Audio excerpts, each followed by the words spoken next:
Washington Pod presents Earl Nightingale.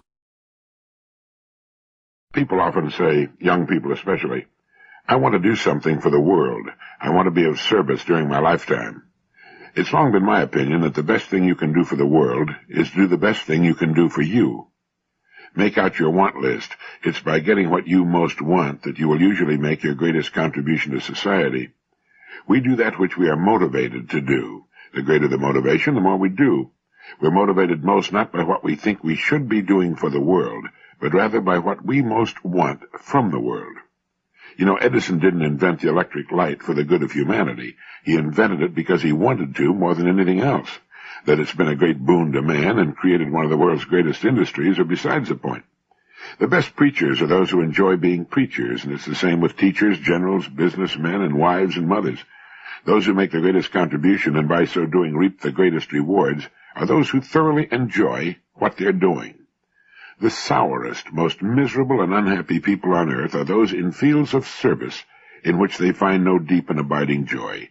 They've been punishing themselves for some imagined sin, and they look the part.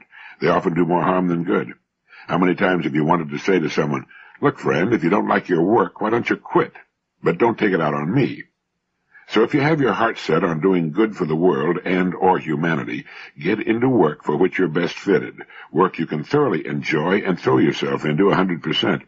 A happy plumber makes a greater contribution to the world than a miserable university professor or an unhappy lawyer.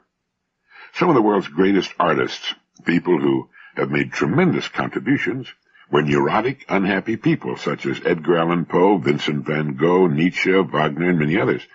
But they had found their outlets. They had found the fields in which they wanted to work, had to work.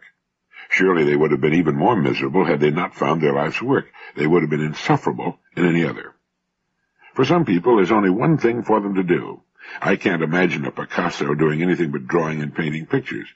But for most of the rest of us, there are undoubtedly many fields in which we can find deep satisfaction and reward. A fine business executive can be happy in any number of kinds of businesses, and in many different positions. Another man might be just as happy as a carpenter as he would be as an electrician.